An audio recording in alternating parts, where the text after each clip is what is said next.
L'heure est arrivée de ne plus donner accès à des choses inutiles. Tu as dit que, tu as fait que, tu as murmuré que, tu as encore dit que des choses inutiles.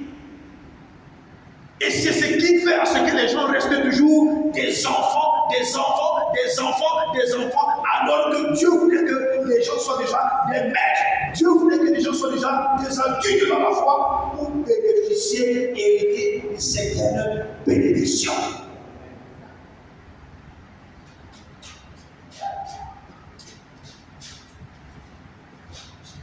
Alléluia. Je vais prendre juste un petit exemple. Je ne sais pas pourquoi je parle beaucoup de femmes aujourd'hui. Dieu veut te donner le mariage. Dieu veut te donner un mari. C'est bien. Tu as fait des expériences dans la vie. Le premier homme t'a déçu. Le deuxième t'a déçu. Le troisième t'a déçu. Mais dans toutes ces déceptions, tu n'as rien appris. Toutes ces déceptions, tu n'as rien appris. Tu es sorti de là sans aucune expérience. Tu n'es pas prêt pour le mariage.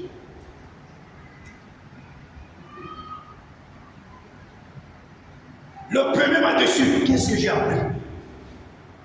Il m'a fait ok, j'ai appris ceci. Le deuxième m'a déçu. Qu'est-ce que j'ai appris? Ok. Le troisième m'a déçu. Qu'est-ce que j'ai appris? Ah, ok. Je fais la cinquième des déceptions. Je commence à prier. C'est comme un homme marié, une femme mariée, qui a des difficultés, qui a des difficultés dans son couple.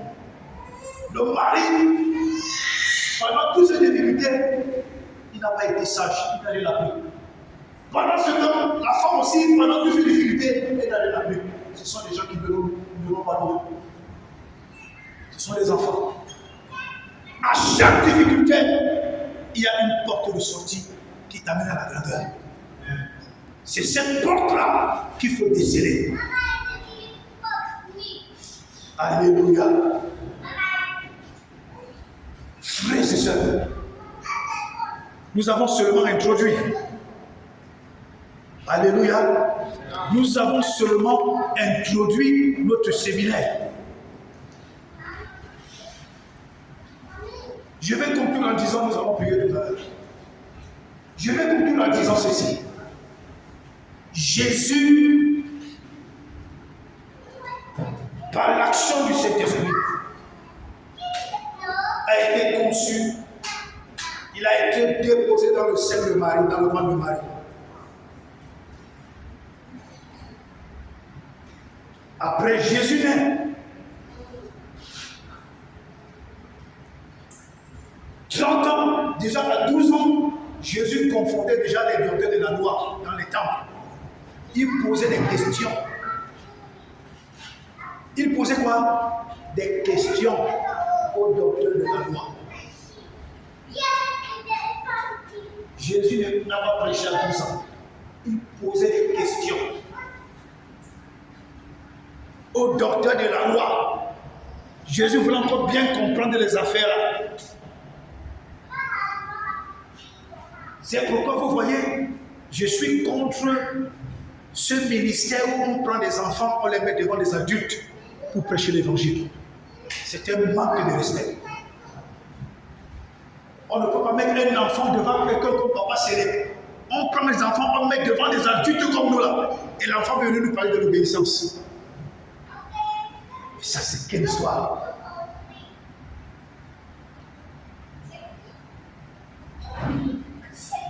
Un enfant peut venir nous parler de que non, il faut faire une fille de prière. Vraiment, il faut prier. Qu'est-ce que tu en sais? Qu'est-ce que tu en sais? Un enfant, qu'est-ce que tu en sais? Quand on prend un enfant, on met devant des adultes. C'est un manque de respect avec les adultes.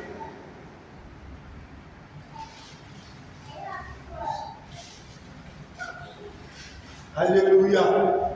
Vous savez, quand tu arrives à un niveau, tu commences à, quand tu prêches, tu vis quand même le message que tu as prêché. Et que Dieu te prépare déjà à une autre élévation. Chaque parole, chaque message que tu prêches, tu vas vivre l'épreuve de ce message. C'est l'autre jour là que j'ai parlé de le bailleur par arriver de laisser la maison. N'est-ce pas? La même semaine, la semaine qui suivait, le bailleur vient de libérer ma maison. Oui.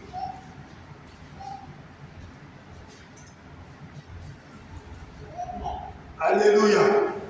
Oui.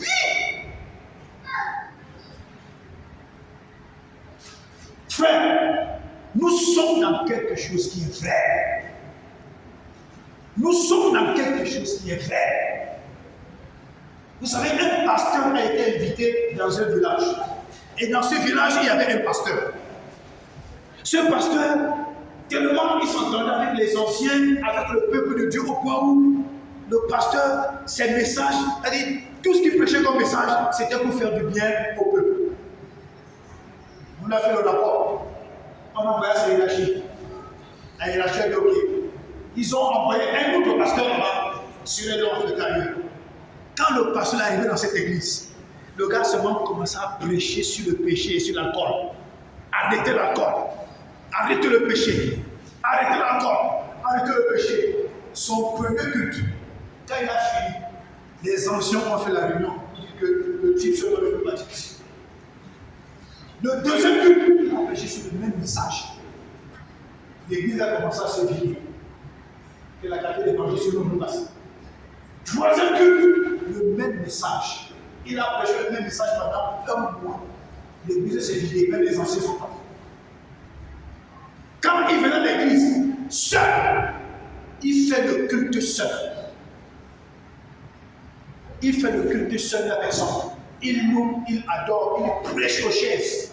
Il rentre. Il fait le culte normal en seul. Il a fait comme ça pendant 3 mois. Personne ne venu. Un jour, c'est le Saint-Esprit qui va commencer à bastonner les anciens de l'église à la maison. Eux-mêmes ont fait la réunion. Ils disent, retournons à l'église. Ils sont venus voir le pasteur. Depuis là, tu fais les cultes sur le pasteur. C'est la fête de Jésus. Restez même chez vous si vous voulez. Moi, je vais venir, je vais prêcher aux chaises, je vais rentrer. Faites ce que vous voulez, ça va être là. Alléluia. Et ce sont les anciens d'église qui sont repartis commencer à appeler les chrétiens un à un. Les gars, pardon. C'est le salut que je rapport à l'église. Alléluia. Et quand ils sont revenus à l'église, le pasteur a dit, tant que je ne constate pas le changement, je vais prêcher sur le même message. Il a prêché sur le même message pendant 1 an. Quand il a constaté que les anciens d'église ne pouvaient plus le faire, il faisait plus les choses. Il a commencé à changer le message, tout doucement, tout doucement, tout doucement, tout doucement, tout doucement. Comme pour dire quoi? Il faut atteindre un niveau de marche avec le Seigneur, que quel qu'en soit ce que les gens peuvent dire, que ça ne te décourage pas. Si j'écoutais seulement ce que les gens disent, si j'écoutais seulement ce que les gens disent, c'est que j'ai déjà fait une lecture depuis la nuit, que mon frère m'a fait là. Continue cela avec Jésus. Si que j'ai déjà fait un message à la porte, le ciel est devant. Pourquoi? Parce que les gens pensent que dans leur tête, c'est l'église du pasteur Henri. Les gens pensent que dans leur tête, c'est une affaire de pasteur Henri. Ce n'est pas l'église du pasteur Henri. C'est l'église de Jésus. Alléluia. C'est l'église de Jésus. Jésus peut se passer du pasteur Henri. Jésus peut se passer de lui. Jésus peut se passer de moi. Jésus peut se passer de nous. Jésus peut utiliser qui il veut. Parce que c'est son affaire. Alléluia. J'ai eu le partage avec un gars comme ça, un monsieur. Il me parle, il dit, oh, vraiment, tout ça, je lui ai dit, tu sais. L'église là, la façon dont tu vois ça, ce n'est pas l'église du pasteur Henri. Ce n'est pas l'église du pasteur Henri. Le voilà il fait déjà 1 an au Cameroun, il est là. Est-ce qu'il est là? Il peine là-bas, après Dieu lui ouvre le porte, il continue ailleurs. Est-ce que vous ne comprenez pas le temps et les saisons de Dieu? Le temps et les saisons de Dieu. Depuis que Dieu a permis que le révérend Henri aille rester au Cameroun, Dieu nous faisait entrer dans une nouvelle saison, une nouvelle façon de voir et de commencer et de faire les choses. Dieu fait grâce, il revient, il va couler dans ça. Il va couler dans ça. Parce que s'il ne coule pas dans ça, c'est lui qui va pouvoir s'adapter.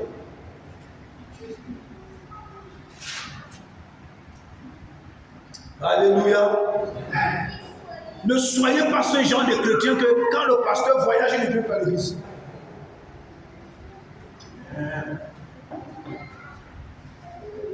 Alléluia.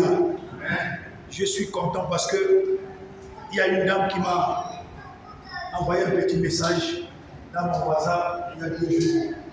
Vous savez, il y a des moments, je m'assois comme ça dans ma chambre. J'ai dit Dieu.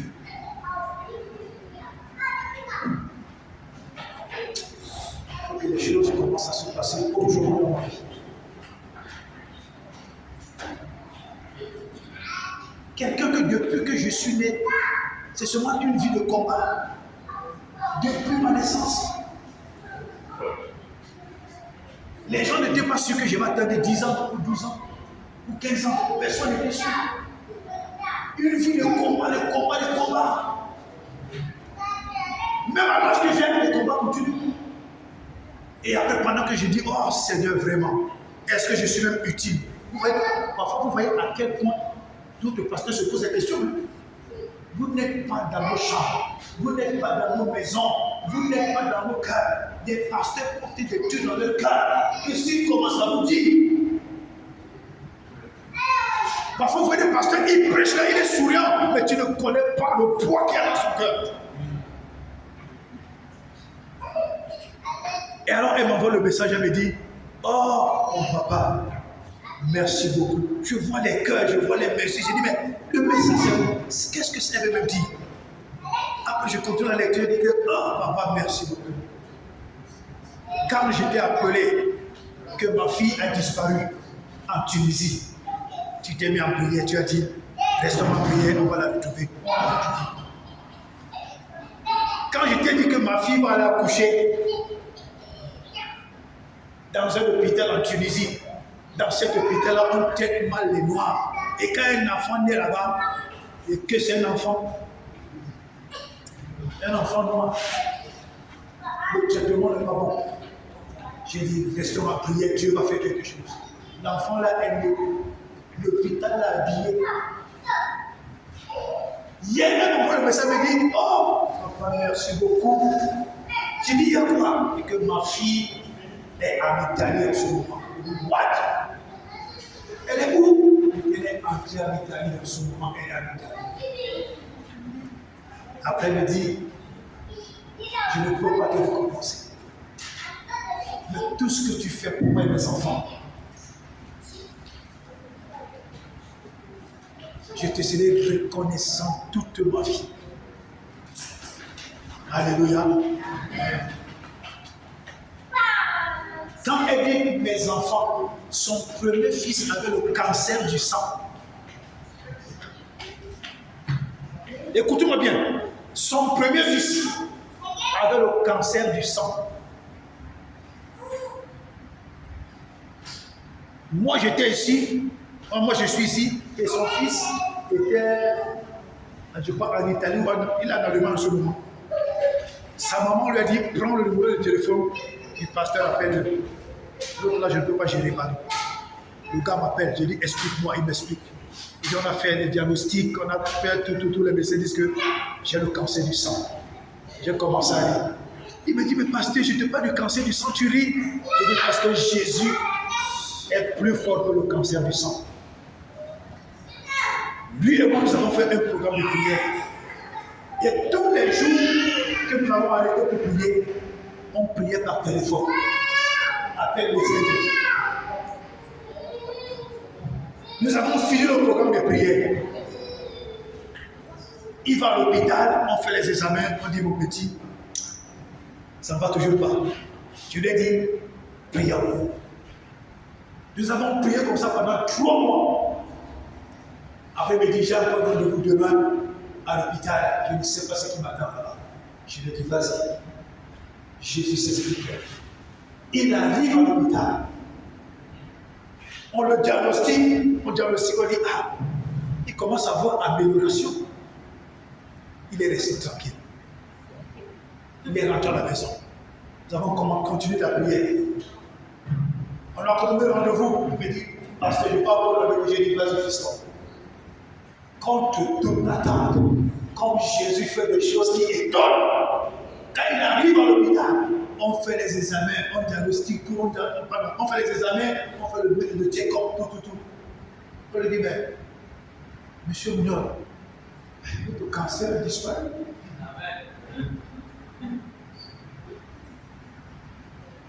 Ah, il dit, monsieur Mounion, mais votre cancer a disparu, votre sang est normal. Quand il est sorti de l'hôpital, il a fait le voice. J'ai dit, Betty, je t'avais dit que Jésus est très fort. Alléluia. Ah.